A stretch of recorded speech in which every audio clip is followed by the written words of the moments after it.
When I picked up the phone to ask my son Daniel when his wedding would be, my daughter-in-law Clara looked me straight in the eye and said with a chilling smile, "Oh, we already got married yesterday. We only invited special people." The words hit me like a bucket of ice water. Special people. Who had spent 3 years paying their monthly rent of $500, buying every piece of furniture in their house, and filling their refrigerator when they had nothing to eat, was not a special person. I stood there in the living room of my own house, holding the phone as if it weighed 1,000 pounds, watching my son avoid my gaze while Clara made herself comfortable on the sofa I'd bought for them. The pale pink dress I'd chosen for her wedding hung uselessly in my closet, along with the new shoes and the illusion of being part of the most important day of my only son's life. I had spent $200 on that dress, thinking about how nice I would look in Daniel's wedding photos in which I would never appear. For weeks, I had planned every detail. I'd put money aside to give them $1,000 as a wedding gift. I had called my sister Rachel in Chicago to share the good news. I had cleaned my house from top to bottom, imagining they might come celebrate with me after the ceremony.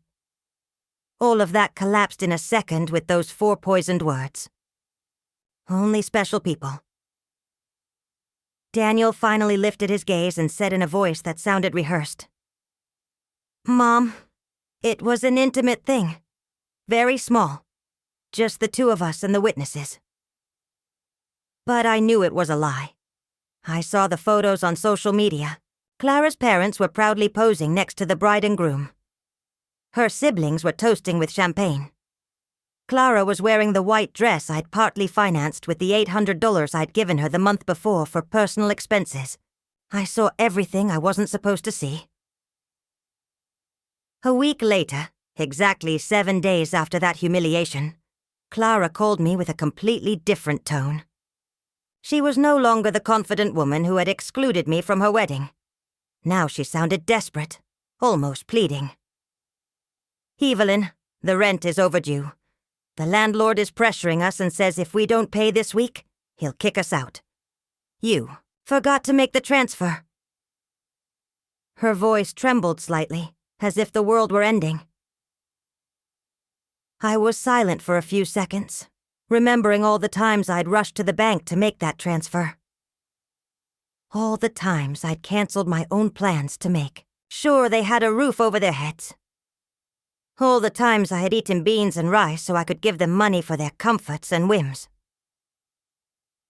And now, after excluding me from the most important moment of their lives, they had the audacity to call me as if nothing had happened. "Clara," I said with a calm that surprised even me, "didn't I warn you that I only help special people?" The silence on the other end of the line was so deep I could hear my own heartbeat. For the first time in years, it wasn't me trembling. It was her. "Evelyn, I don't understand," she stammered. "We were always special to you. You're like a second mom to me." Lies. All lies. Wrapped in that sweet voice she only used when she needed something. The same voice she had used to ask me for money for the wedding dress, the honeymoon, the rings, things I had financed without knowing I would never witness the ceremony where they were exchanged. For so many years, I had lived with this constant feeling of walking on eggshells, weighing every word, every gesture, every gift, just hoping for a crumb of affection from my own son. I had been the perfect mother, the obliging mother-in-law, the silent provider who never protested when they treated me like I was invisible. But that phrase, "only special people," awakened something in me that had been dormant for far too long. Calculated in my head how much money I had spent on them in those 3 years. Between rent, food, gifts, emergencies, and whims, it was more than $20,000. $20,000 I'd taken from my retirement, from my savings, from the money my late husband had left so I could live my final years in peace. And what was all that for? To be treated like a stranger on my own son's wedding day. That night after I hung up, I sat on my bed and cried, but they weren't tears of sadness. They were tears of anger, of accumulated frustration, of years of silently endured humiliation. I cried for all the times they made me feel that my love was a burden, my presence an inconvenience, my money the only thing I had to offer. I cried for the foolish mother I had been, for the woman who had lost herself trying to be indispensable to people who considered her completely dispensable. When I woke up the next morning, something inside me had changed. It wasn't just the pain of betrayal. It was something deeper, colder. I stood up and looked at myself in the bathroom mirror. The same tired eyes as always. The same wrinkles that told stories of years of giving love without receiving it back. But there was something else in my gaze. A hardness I didn't recognize. A determination that had been buried under years of compliance. I went to the kitchen and made coffee, as I had every morning for 40 years. But this time, I didn't think about calling Daniel to ask how he had slept. I didn't check my phone in anticipation of a message apologizing for the previous day's humiliation. For the first time in a long time, I was my own first concern of the day. I sat at the table where I had so often planned surprises for them, counted bills for their expenses, and cried silently when they treated me with indifference. Now, this table would witness something completely different. I took out my checkbook, my bank statements, and started to do the math. I wanted to see, in exact numbers, the extent of my own foolishness. Monthly rent of $500 multiplied by 36 months.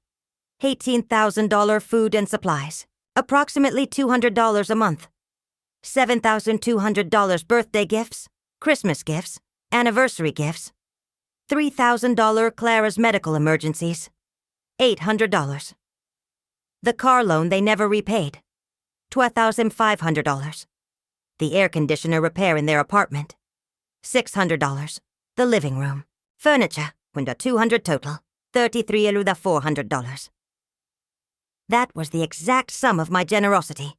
$33,400 wasted from my husband's inheritance, from my pension, from the savings I'd put aside penny by penny through decades of honest work. All that money thrown away to keep two adults comfortable who couldn't even pretend to respect me. The phone rang, and I saw Daniel's name on the screen. Normally, my heart would have pounded as I rushed to answer, hoping he would finally apologize and explain that everything had been a misunderstanding. But this time, I let it ring once, twice, 3 times. Finally, it fell silent, and I continued, drinking my coffee as if nothing had happened. 10 minutes later, it rang again. This time, it was Clara. I let it ring too. Then a text came from Daniel. "Mom, please answer. We need to talk." I deleted the message without replying.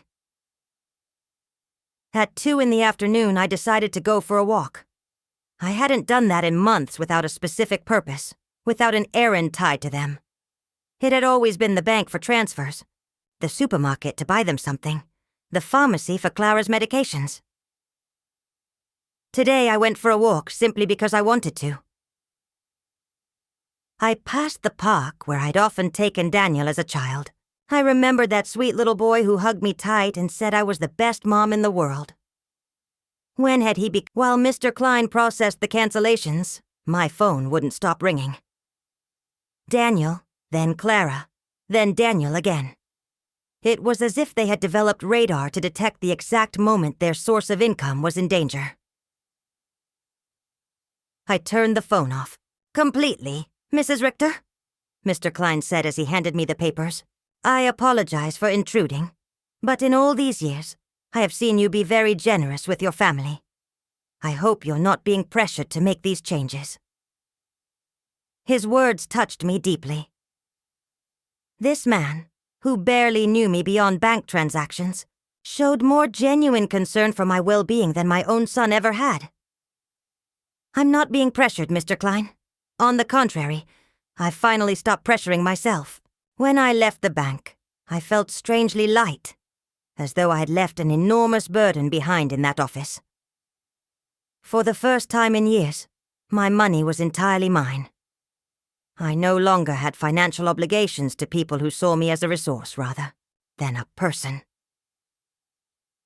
I went home and thought about all the things I hadn't done just to please Daniel and Clara, the trips I hadn't taken to save money for them, the friends I no longer saw because I was always available for their emergencies, the hobbies I'd abandoned because every dollar I spent on myself was $1 less for their needs. When I reached my house, I saw 3 cars parked out front. Daniel's, Clara's, and one I didn't recognize. Through the windows, I caught sight of movement inside. My blood ran cold. They had keys. I had given them keys because I trusted them, because I believed they would one day take care of me, just as I had taken care of them. I took a deep breath before opening the door. It was time for the first real confrontation of my new life. I walked into my house and froze at the sight before me. Daniel sat slumped on my sofa with his head in his hands. Clara paced back and forth like a caged animal. And an older man I didn't know was rifling through papers on my dining table. My papers, my private documents. "What is happening here?" I demanded, my voice louder and steadier than I expected. All 3 of them looked at me as if I were the intruder in my own home. Clara spoke first, her voice carrying that desperate urgency I'd already heard on the phone.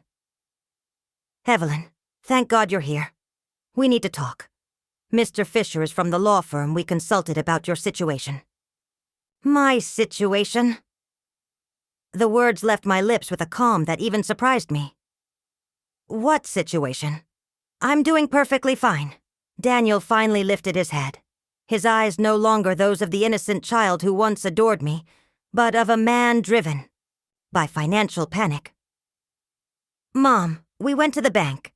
They told us you canceled all the transfers. Mr. Klein said you also blocked our access to your accounts. We don't understand why you did that." Mr. Fisher, a man in his 50s, wearing a gray suit and a smile that inspired no confidence, stepped forward with an outstretched hand. "Mrs. Richter, I am Dr. Fisher, a family law attorney. Your children are concerned about your mental well-being and asked me to assess the situation." I didn't take his hand. Instead, I walked straight to my dining table and gathered up every one of my documents that he had been examining without my consent. "These are my private papers. You have no right to look at them without my permission." "Mom," Daniel cut in, using that condescending tone he had perfected in recent years. "We're worried about you. Your behavior has been very strange lately. First, you cut us off financially without an explanation. Then you won't answer our calls. We think you might need professional help." Clara approached me, reaching for my hand with the same fake tenderness she always used when she needed something. "Evelyn, honey, we know you're under a lot of stress. Maybe the loneliness is affecting you more than you realize. At your age, episodes of confusion are normal." The word confusion echoed in my head like an alarm bell. Now I understood why they had brought the lawyer. This wasn't about helping me. This was about declaring me mentally incompetent so they could take control of my finances. The same woman who had once told me they had only invited special people to their wedding was now treating me like a senile old lady. "I am not confused," I said with a firmness that silenced everyone. "I am clearer than I have been in years, and you are going to leave my house right now." Mr. Fisher interjected with that practiced professional tone lawyers use when they want to sound reasonable. "Mrs. Richter, I understand you feel overwhelmed, but your children have a right to intervene if they believe your ability to make financial decisions is impaired. They have documented several concerning behaviors. concerning behaviors. The laugh that burst from my throat was hoarse, almost cruel. Like what? Deciding that my money belongs to me? Deciding not to finance the lives of 2 adults who treat me like garbage? Clara jumped up as if I had slapped her. We never treated you badly. You are part of our family. Everything you have will belong to us one day anyway. We're just speeding up the process. There it was. The naked, unvarnished truth. In their minds, I was already dead, and they were just collecting their inheritance in advance. It didn't matter if I had 70 years or 70 days left. To them, I was nothing more than an ATM with legs, one that had suddenly become inconvenient. Out, I said, pointing toward the door. All 3 of you, get out of my house. Daniel stood, his face twisted into the same angry, childlike expression he used to wear when he didn't get his way. Mom, we can't just leave. We have obligations. The rent, the car payments, the credit card you co-signed for. You can't just cut us off from one day to the next. I can't? My voice rose for the first time in the entire confrontation. Who says I can't? For years I have paid rent that wasn't even in my name. I filled a refrigerator in a house where I wasn't welcome. I financed a life that clearly had no place for me. Mr. Fisher calmly opened his briefcase, removed a folder, and placed it on my table. Mrs. Richter, we've prepared some documents that could facilitate this transition. A power of attorney that would allow Daniel and Clara to manage your finances more efficiently. This would just be temporary until you feel better. I took the folder, and without even opening it, threw it straight into the trash can. The only transition happening here is yours, to the front door. Clara began to cry, but I recognized those tears immediately. They weren't tears of sadness. They were tears of frustration, of suppressed rage. You can't do this to us, Evelyn. We were counting on you. We made plans based on your support. We bought things. We took on financial obligations because we knew we could count on you. Obligations based on my money, I shot back. Not on my well-being, not on my happiness, not on my company, just on my money. And now that I've decided my money is better used in my own life, suddenly I'm a confused old woman who needs legal guardianship. Daniel tried to approach me, but I took a step back. He was no longer the little boy who once ran into my arms after nightmares.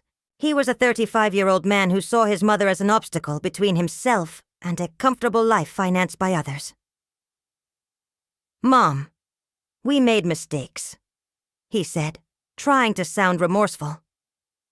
The wedding was a misunderstanding. Clara was nervous. I was under pressure. This won't stay like this, Evelyn. We have rights, and lawyers too. Perfect, I replied. Hire all the lawyers you want. With your own money, of course, because mine is no longer available to finance your legal tantrums. The 3 of them walked to the door with the wounded dignity of people who had never been told no in their lives. Before leaving, Daniel turned to me one last time. Mom, this is going to end very badly for you. You're going to end up alone, with no one to take care of you when you really need it. Daniel, I said with deep sadness, but also with crystalline clarity.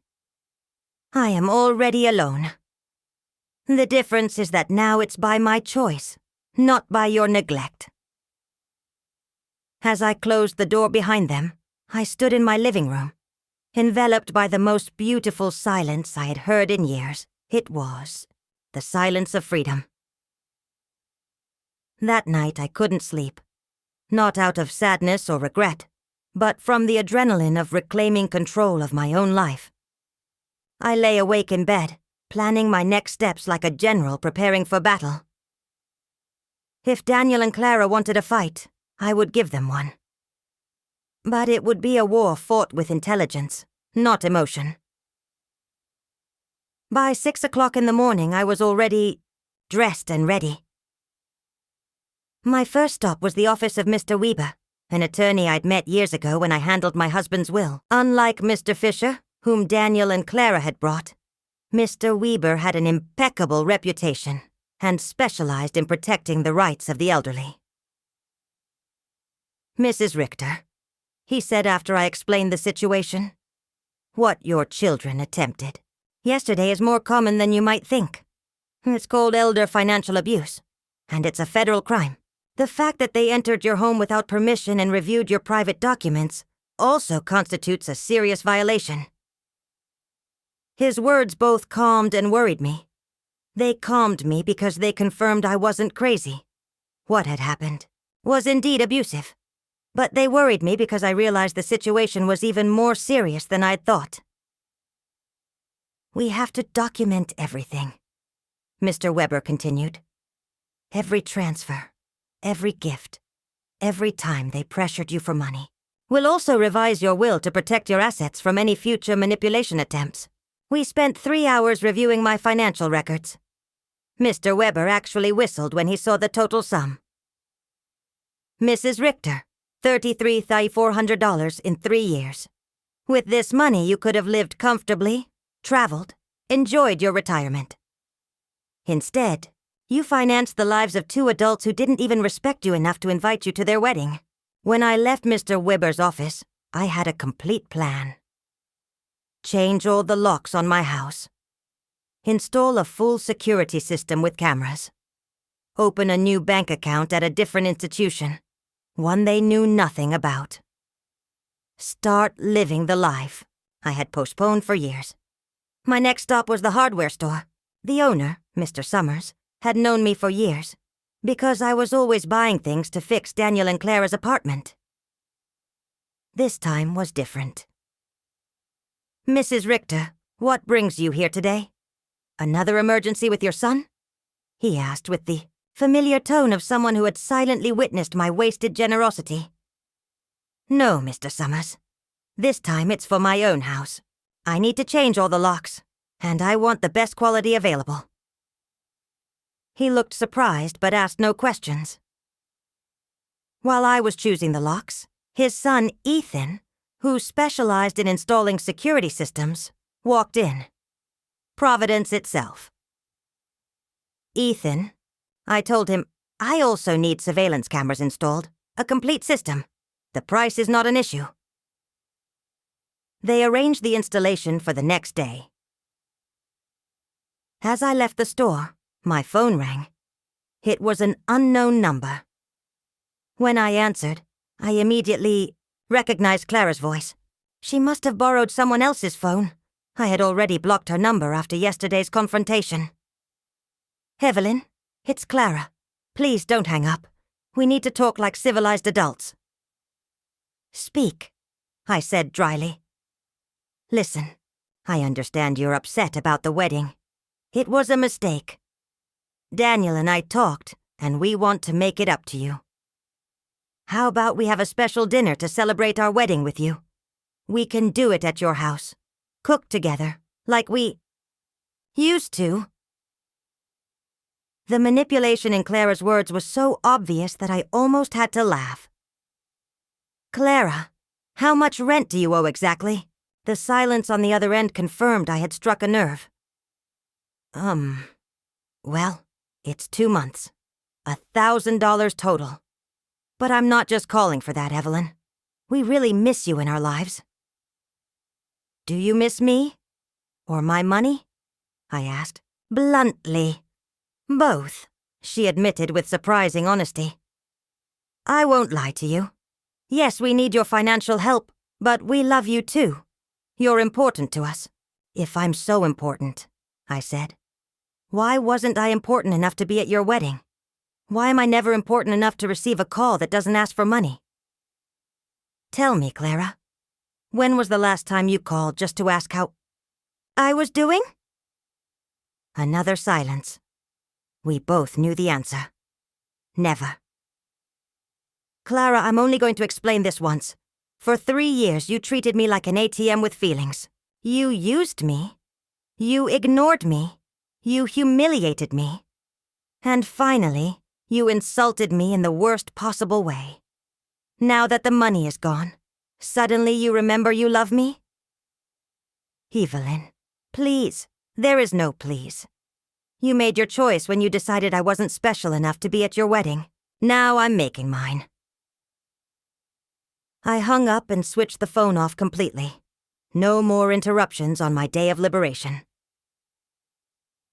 That afternoon, I went to the beauty salon I hadn't visited in over a year. Every appointment had always been canceled for. Daniel and Clara's emergencies? Or because the money I saved for myself somehow became their crisis fund. Mrs. Richter, my favorite stylist, Cynthia, exclaimed when she saw me. What a surprise. I thought you had forgotten us. I didn't forget you, Cynthia. I just forgot that I also deserve to be pampered. I treated myself to the full experience. Cut, color, manicure, pedicure. For the first time in years, I spent money on myself without guilt. While Cynthia worked on my hair, she shared stories about her children and her dreams. It felt refreshing to have a conversation that didn't revolve around Daniel and Clara's endless demands. When she finished, she smiled. You look beautiful, Mrs. Richter. But more than that, you look free. Did something good happen? Yes, Cynthia. I finally learned to say no. When I arrived home, a car I didn't recognize was parked in front. My heart skipped a beat, fearing Daniel and Clara had returned with reinforcements. But as I got closer, I saw an older woman sitting calmly on my porch steps. Mrs. Richter? She asked as I stepped out of my car. Yes, that's me. Can I help you? I'm Eleanor Brooks, your neighbor. We've lived side by side for years, but we've never had the chance to really talk. Yesterday, I heard very loud voices in your house and I got worried. Is everything all right? Her sincere concern touched me more deeply than I expected. Here was a near stranger showing me more kindness than my own son. Come in, Mrs. Brooks. I'll make you coffee, and I'll tell you a story you won't believe. While preparing the coffee, I explained the entire ordeal. Eleanor listened quietly, nodding, her eyes filling with tears as I finished. Mrs. Richter, she said softly, you did the right thing. I went through something similar with my daughter 5 years ago. I also thought it was my duty to finance her adult life. I believed she wouldn't love me if I didn't keep giving. Mr. Summers arrived at 8 in the morning to change the locks and install the new security system. While they worked, my phone wouldn't stop buzzing with calls from unknown numbers. Clara was still trying to reach me using different phones, but I had developed a new skill, completely ignoring anything that didn't serve me. Mrs. Richter, Ethan said as he installed the cameras, this system will give you absolute peace of mind. You'll be able to see on your phone who comes to your house, even when you're away. And if anyone breaks in without permission, the police are alerted automatically. The irony didn't escape me. I was installing a security system to protect myself from my own son. But strangely, it no longer stung the way it once might have. It was simply a practical measure to preserve my newfound peace. While they worked, I decided to do something I hadn't done in years. Call my sister Rachel in Chicago. We had lost touch, because every time we spoke, I had filled the conversation with Daniel and Clara's successes, about how much money I had given them, about how proud I was to help. I now realized those conversations had been nothing more than financial reports dressed up as family updates. Evelyn? Rachel answered, her voice surprised. Sister, how are you? We haven't spoken in months. I'm good, Rachel. Better than good. I'm calling to tell you that I've finally come to my senses. I told her everything. From the secret wedding, to the humiliation, to the lawyer's visit, to my decision to cut off their funding. Rachel listened in silence. When I finished, her reply shocked me.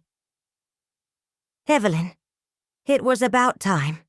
Every time we spoke, it broke my heart to hear you brag about how much money you gave them, as if love could be measured in dollars.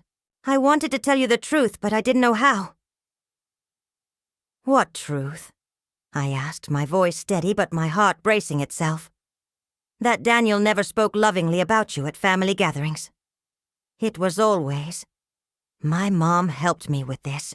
Or, my mom bought me that. But never, I miss my mom. Or, I love my mom. It was as if you were a service provider, not a person. Her words stung, but it was a necessary pain. Like when a doctor cleans an infected wound. It hurts, but it heals. And you know what else I noticed? Rachel continued. Clara always spoke about you in the future tense. Things like, when Evelyn is no longer here, we can remodel her house. Or, when we inherit, we'll invest in the business. As if they were waiting for you to die to finally start living. The revelation hit me like ice water. They hadn't just seen me as an ATM.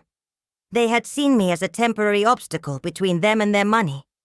While I was busy trying to make them happy, they were busy planning a future without me. After the call with Rachel, I sat in my kitchen, turning over every word in my mind. 35 years of raising my son alone after my husband's death, decades of honest work, and 3 years of financing 2 adults who saw me as nothing more than a 6-figure obstacle. The doorbell rang. On the new security monitor, I saw Eleanor standing with a mug in her hands. I opened the door, and she handed me a steaming cup of coffee. I thought you might need some company after everything you told me yesterday, she said, her warm smile a comfort I had already come to value. We sat in my living room, and Eleanor shared more from her own story. My daughter used to tell me the same things Clara says to you. You're like a second mom to me. We're special to you. Everything will be ours one day anyway. They're rehearsed lines, Evelyn. Straight from the Emotional Manipulation Handbook. Do you think such a handbook really exists? I asked, half joking. Not officially, but it seems they all read from the same script. Chapter 1. Make her feel indispensable. Chapter 2. Create constant financial emergencies. Chapter 3. If she resists, question her mental health. We both laughed, but it was a bitter laugh. It was both funny and tragic to see such predictable patterns reflected in our own children. Did you ever feel guilty when you cut off the money? I asked her. Every single day, for the first 3 months, she admitted honestly. But then I started to see results. My daughter had to get a second job. Her husband stopped playing golf every weekend and finally looked for extra work. They learned to live within their means. And more importantly, they learned that I was a person, not a resource. Eleanor's words stayed with me all afternoon. Inspired by her strength, I decided to do something I'd postponed for years. Visit my husband's grave. I had always found excuses not to go. Daniel or Clara always needed something urgent. The taxi fare was always better spent on one of their emergencies. The cemetery was quiet, peaceful, almost beautiful. Robert's grave looked a bit neglected. I hadn't been there to clean it in months. I sat on the grass beside his headstone and spoke as though he were still with me. Robert, my love, I think I lost myself for a while. After you left, I put all my energy into Daniel. I wanted to be the best mother in the world, thinking I could somehow make up for him growing up without a father. But in the process, I think I forgot how to be myself. Our son, he's become someone I don't recognize. Or maybe he was always like this, and I just didn't want to see it. And his wife, you know how she is, the money you left me. The money meant to give me peace in my later years. I spent it all on them. But not anymore, Robert. I've learned." The wind blew softly, and for a moment I felt as though he was listening. I cleaned his grave, replaced the withered flowers with fresh ones, and stayed another hour, simply enjoying the silence. For the first time in years, I wasn't rushing home to solve a crisis for Daniel and Clara. When I finally returned, my heart sank. 3 cars were parked in front of my house again. This time, though, I was ready. The cameras showed Daniel, Clara, and 2 people I didn't recognize. They looked agitated, pointing toward my house, arguing among themselves. I didn't get out of the car. Instead, I called Mr. Weber. "Mr. Weber, they're here again, and this time, they brought others. What should I do?" "Stay in the car, Mrs. Richter. Don't confront them. I'll be right there, and I'm calling the police." After our conversation yesterday, I filed for a temporary restraining order. They are not allowed on your property. Within minutes, Mr. Weber arrived with 2 police patrol cars. I watched from the safety of my car as the officers spoke to Daniel and Clara. Daniel was gesticulating wildly, his face twisted in anger. Clara was crying again, her tears falling as easily as ever. But this time, I felt nothing. One of the officers approached my car. "Ma'am, you can step out now. Your visitors are leaving." As I got out, Daniel shouted across the street. "Mom, this is ridiculous. We're your family. You can't call the police on your own son." I looked at him with a calm that surprised even me. Family doesn't threaten lawsuits for incompetence. Family doesn't break into someone's home without permission. Family doesn't treat their mother like an ATM. Clara's voice rose shrill from the sidewalk. "You're going to pay us everything you owe us. We have bills you co-signed. 4! You can't just abandon us like this." Mr. Weber stepped in firmly. "Mrs. Richter owes you nothing. Any further communication must come through my office, and I suggest you speak to an attorney before making threats of collection. My client has full documentation of every payment she voluntarily made." It was as if they were studying my routine, circling like vultures, waiting for the perfect moment to strike again. Mr. Weber had warned me. Document every visit, date, time, and details. Their persistence will work in our favor.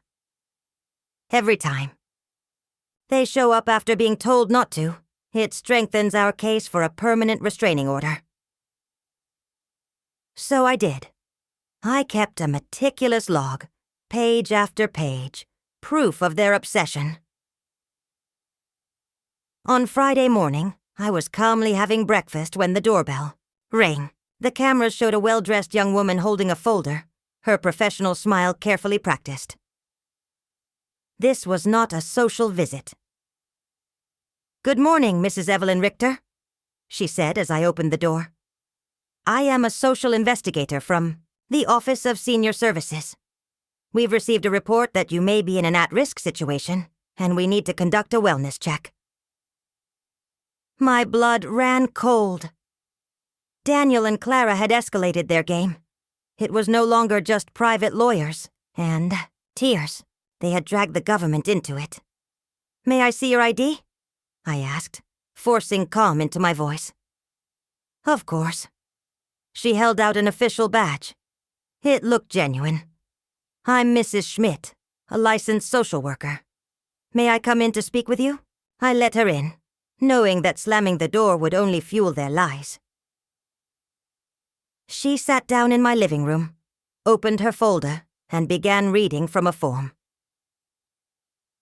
"Mrs. Richter, we've received reports that you have shown drastic changes in your financial behavior, that you've cut off communication with your family, and that you're displaying signs of paranoia by installing unnecessary security systems.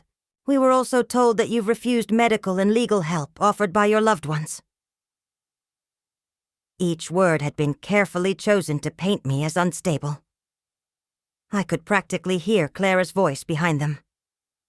She had always known how to twist language to get her way. "Mrs. Schmidt," I said with all the dignity I could gather, "I would like to call my lawyer before answering any questions. Ma'am, this isn't a legal interrogation. It's a wellness check. If you have nothing to hide, it shouldn't be a problem to speak with me." That phrase made my blood boil. If you have nothing to hide. The same logic abusers used when they invaded privacy, when they broke boundaries, when they stripped people of dignity. "Miss, I'm calling my lawyer. You may wait here, or you can come back another day, but I will not answer a single question without legal representation." Within 20 minutes, Mr. Weber arrived. The moment he saw her, his expression hardened. He checked her ID and then spoke, his voice clipped and firm. "Mrs. Schmidt, do you have a court order to be here? My client is under my legal representation. Any unauthorized investigation constitutes harassment." "Sir," she replied, suddenly less confident. "We received reports from concerned family members about the lady's well-being. It's our duty to investigate." Mr. Weber's eyes narrowed. "What family? The same family that tried to trick her into signing a power of attorney without counsel? The same family that broke into her home and rifled through her documents? The same family that excluded her from important milestones while living entirely off her money?" He opened his briefcase, placed a thick folder on the table, and slid it toward her. "Here is full documentation of my client's financial and emotional abuse. $3,400 siphoned from her accounts in 3 years. Patterns of systematic exclusion and emotional blackmail. If anyone should be investigated here, it is not my client." Mrs. Schmidt flipped through the papers, her professional smile fading into visible discomfort. The story she had been fed didn't match the evidence in front of her. Finally, she turned to me. "Mrs. Richter, can you tell me in your own words why you suddenly stopped financially supporting your son?" I met her eyes with steady clarity. "Because I finally realized the truth. They weren't treating me like a mother. They were treating me like a bank account. And I am done financing people who see me as an obstacle instead of a person." "But don't you feel it's your responsibility to help your family?" The question made my blood boil. "Miss Schmidt," I replied, my voice firm. "My responsibility as a mother was to raise my son until he was 18, to educate him, to give him the tools to be an independent adult. My son is 35 years old, married, and perfectly capable of supporting himself. Financing his adult life is not my responsibility. It is a choice, and I have chosen not to anymore." Mr. Weber interjected smoothly. "Miss Schmidt, do you consider it normal for a 35-year-old adult to be unable to pay his own rent without the help of his 71-year-old mother?" Mrs. Schmidt hesitated. For the first time, I could see her reevaluating everything she had been told. "Mrs. Richter," she asked after a pause, "do you manage your own finances completely?" "Yes. I can show you my bank statements, my investments, my tax payments. Everything is current and in order." "Do you live independently?" "As you can see, I keep my house clean. I take care of myself. I drive my own car. I have healthy social relationships with my neighbors." "Do you take any medication?" "Just vitamins, and occasionally aspirin. I have no medical conditions that require treatment." Mr. Weber added firmly, "My client has recently undergone extensive medical examinations as part of our legal preparations. She is in perfect mental and physical condition." Mrs. Schmidt closed her folder with a sigh. "Mrs. Richter, based on this conversation and the documentation I've reviewed, I see no indication that you're at risk or in need of intervention. I will close this case." After she left, silence filled the room. Finally, Mr. Weber spoke. "Evelyn, this is going to escalate further. Daniel and Claire are spending money they don't have to try and have you declared incompetent. Does that mean they're desperate? I asked. Exactly. What else can they do? They could file a lawsuit for incompetence. It's expensive and difficult to win, but if they find a sympathetic judge and a psychiatrist willing to testify in their favor, they could push for a court-appointed guardian. The thought chilled me. They could try to take control of everything. My money, my house, my independence. They could try, Mr. Weber continued. But we have solid evidence you are fully competent. Their actions show greed, not genuine concern. That afternoon I called Rachel to vent. She listened quietly, then said, "Do you see how far they're willing to go for money, Evelyn? They're destroying family ties, wasting what little money they have on lawyers and doctors, ruining their own reputations, all just to get access to your bank account again." Her words struck me hard.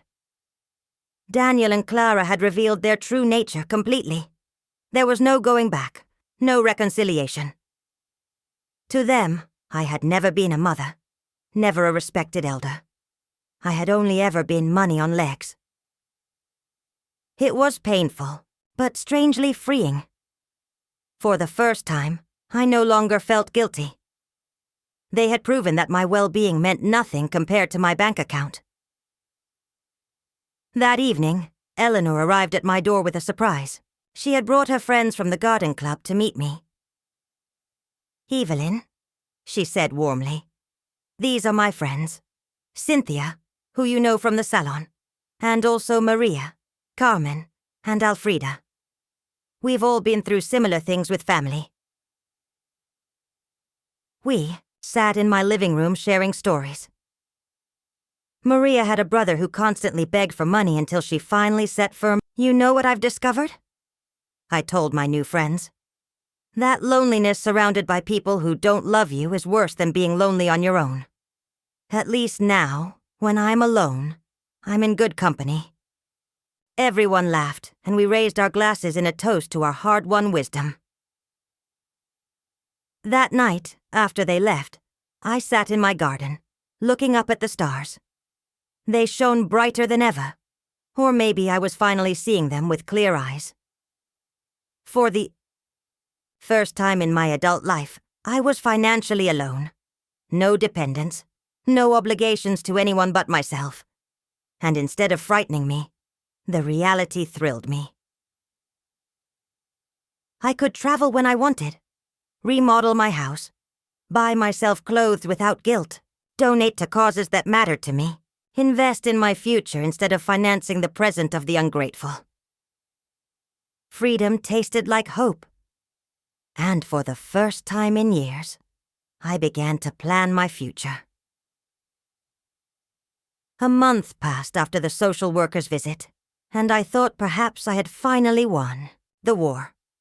I built myself a peaceful routine. I ate breakfast slowly while reading the newspaper. I tended my garden. I had lunch with Eleanor or one of my new friends. In the afternoons, I returned to hobbies I'd abandoned years ago. I even began painting again, something I once loved before I became Daniel and Clara's personal financier. But on a Thursday morning, while I was painting flowers on my new easel, Mr. Weber arrived with a grim expression that made my blood run cold. "Evelyn, we need to talk," he said. "Daniel and Clara have filed a formal lawsuit for mental incompetence in family court. They are requesting to have a legal guardian assigned to you." The words struck me like stones. I knew this was possible, but hearing it aloud made it terrifyingly real. Does that mean they can take control of my money? If a judge determines you're unable to manage your affairs, yes, he could appoint Daniel as your guardian, which would give him full control of your finances. I sank onto the sofa, the weight of betrayal heavier than ever. My own son was trying to legally erase my independence to steal my money.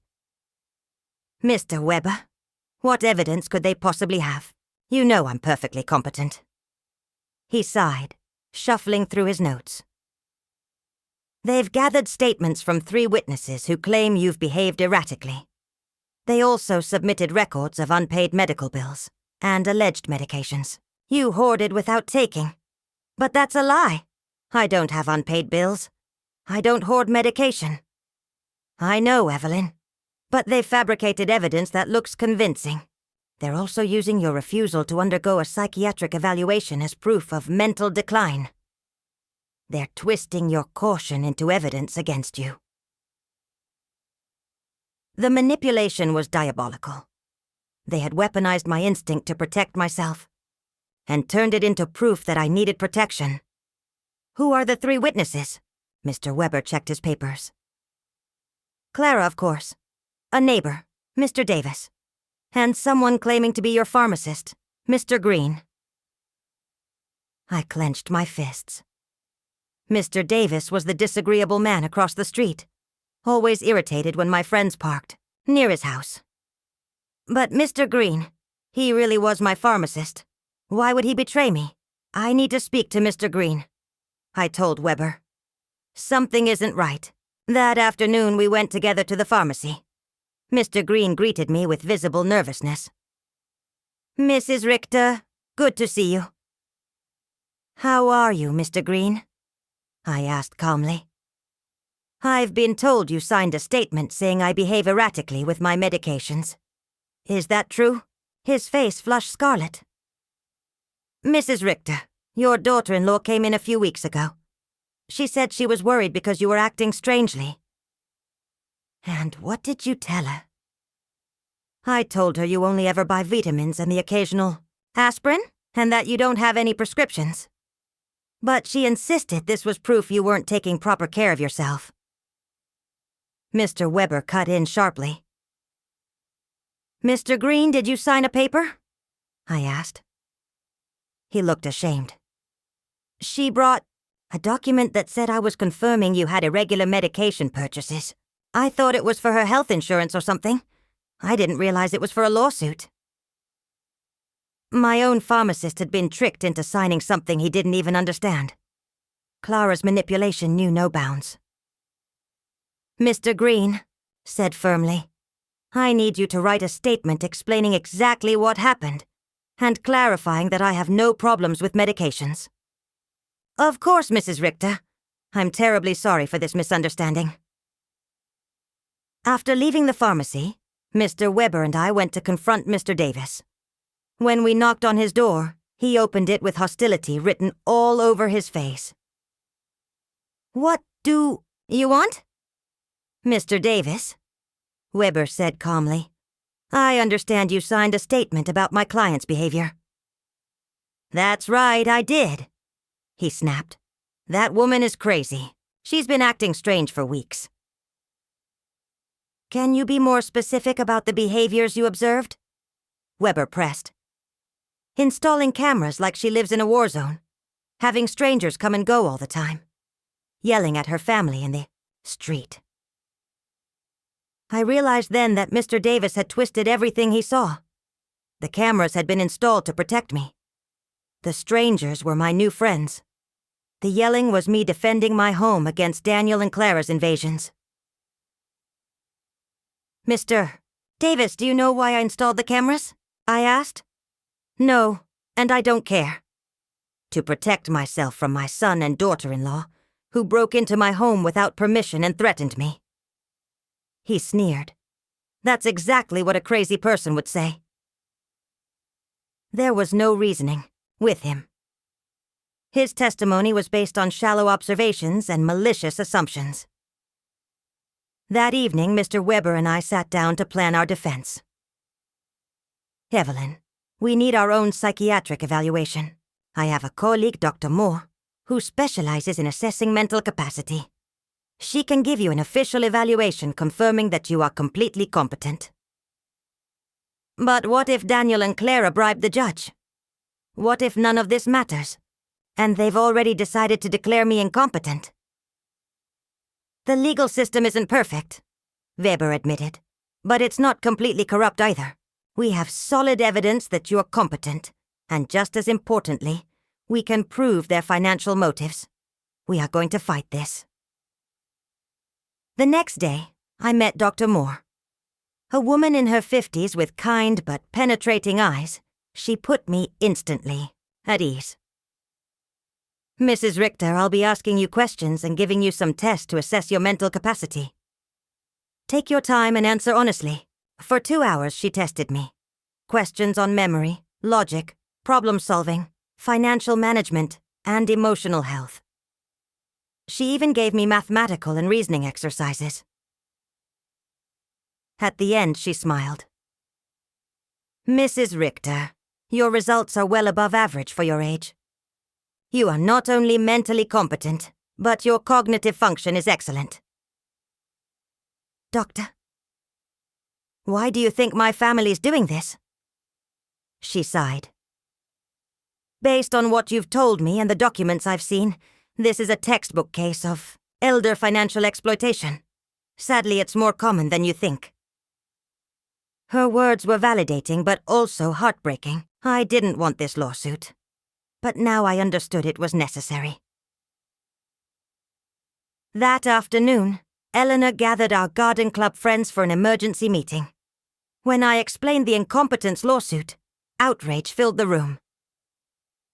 "Evelyn," Maria said firmly, "we'll testify for you. We've been with you these past weeks, and anyone can see you're thriving." Bet even if I'd been willing to forgive everything before, there was no coming back from this. "And maybe that's for the best," Cynthia replied gently. "At least now you know exactly who they are, and you can act accordingly." That night, for the first time since this nightmare began, I truly cried. Not from sadness, but from grief. I said goodbye to the son I thought I had, to the dream of a loving family, to the illusion that unconditional love had ever been reciprocated. But from that grief, something new emerged, an iron determination. They would not strip me of my money, my dignity, or my freedom. The war had officially begun, and I was ready to fight.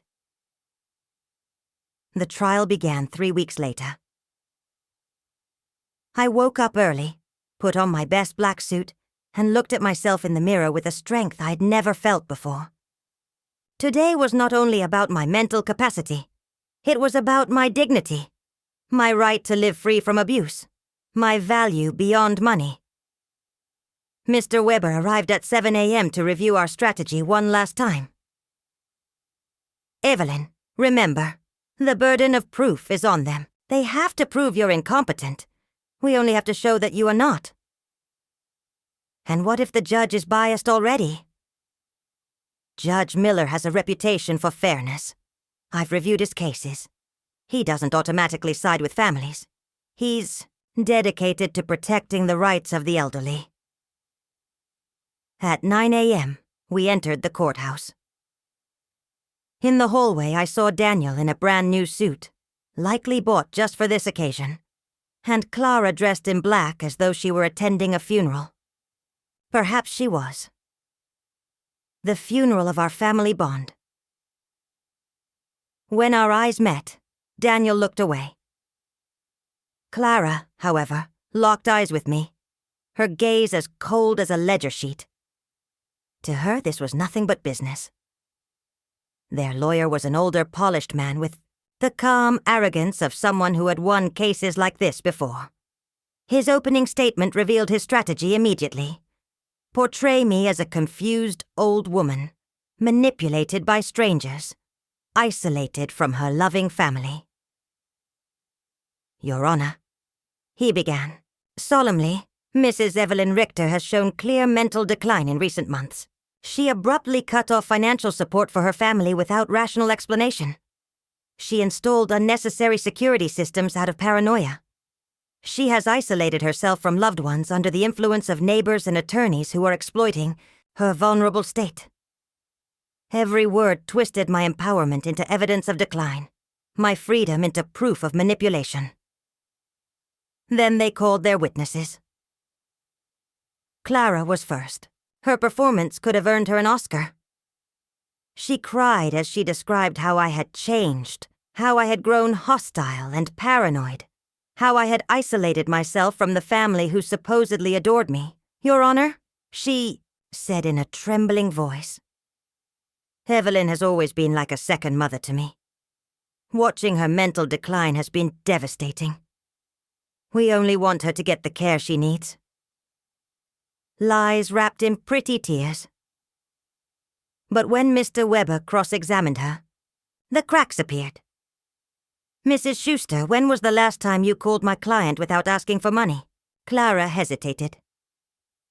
"Well, we always talked about many things." "A specific date, please."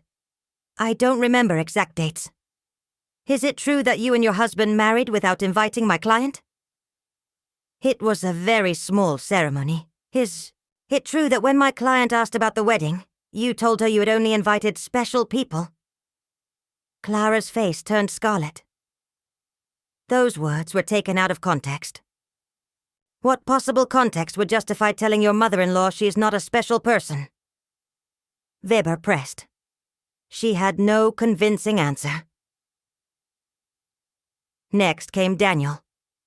Seeing him raise his hand and swear to tell the truth, while I knew he was about to lie about my mind, was one of the most painful sights of my life. This was the boy I had raised alone, the boy I had given everything for. "My mom has always been very generous with us," he testified. "But lately she has become erratic and irrational. We believe she is being manipulated by people who are taking advantage of her." When Mr. Weber rose for cross-examination, Weber cross-examined Daniel, and the mask fell completely. "Mr. Richter, how much money have you received from your mother in the last 3 years?" "I don't know the exact amount." "Does $400 sound about right?" "Maybe. She's always been generous." "And how many times have you visited your mother without asking her for money?" The silence that followed was deafening. "Is it true that you and your wife entered my client's home without permission and went through her private documents?" "We were worried about her." "Is it true that you brought a lawyer to pressure her into signing a power of attorney?" "We wanted to help her manage her finances." "Mr. Richter, do you, at 35 years old, require your 71-year-old mother to pay your rent?" Daniel couldn't answer with dignity. Mr. Davis testified next about my so-called erratic behaviors. But when Weber pressed him for specifics, he admitted he had never spoken to me directly and based all his claims on superficial observations. Dr. Lehman then testified that my refusal to undergo his psychiatric evaluation was proof of decline. Weber calmly submitted Dr. Moore's full report, which not only refuted Lehman's claim, but documented my excellent results in memory, logic, and reasoning. Then it was our turn. Mr. Green, my pharmacist, explained how he had been tricked into signing a misleading statement and confirmed that I only ever purchased vitamins and occasional aspirin. Dr. Moore testified in detail about my flawless cognitive tests. Mr. Summers, from the hardware store, described how I'd come to him in full command of my decisions, logically canceling transfers and upgrading my security. Eleanor and my friends from the garden club testified about my clarity, my strength, and my ability to maintain healthy, balanced relationships. Finally, it was my turn. I stood with dignity, walked to the witness stand, and felt the weight of 71 years pressing on me, but also the strength of survival. Weber guided me gently, letting me tell the whole story. The $400 given away, the humiliation of being excluded from the wedding, the endless manipulation, the invasion of my home, the legal threats. "Mrs. Richter," Weber asked, "why did you decide to stop financially supporting your son and daughter-in-law?" I lifted my head and spoke clearly. "Because I finally understood that what I was receiving from them was not love. It was a commercial transaction disguised as family. My money was welcome, but I, as a person, was not. Do you regret your decision? Only that it took me so long to make it. Max's lawyer tried to make me stumble, asking trick questions, but I answered each with clarity and precision. When he implied I was being manipulated by my new friends, I told him calmly, "For the first time in years, I have relationships built on mutual respect, not financial interest." In his closing argument, Daniel's lawyer clung to the narrative of me being a victim of outside influence. But Weber's rebuttal was devastating. "Your Honor, what we have here is not an incompetent old woman, but a woman who has finally found the courage to free herself from years of financial and emotional abuse. The plaintiffs have presented no medical evidence of incompetence. What they have presented is disappointment that their source of income has chosen to exercise her legal and moral right to protect herself. I had won. Not just the lawsuit, but my freedom, my dignity, and my right to live without abuse from those who had pretended to love me." When we left the courthouse, I saw Daniel and Clara arguing furiously with their lawyer. Clara shot me a look of pure hatred before storming away. Daniel looked at me once, and for the briefest second, I thought I saw regret flicker across his face. But it was far too late. That night, Eleanor organized a celebration at my home with all our friends. We raised our glasses to justice, to freedom, and to the sisterhood of strong women who stand together. "Evelyn," Alfreda told me, "today, you didn't just win a trial, you won back your life." She was right. For the first time in years, the future belonged entirely to me.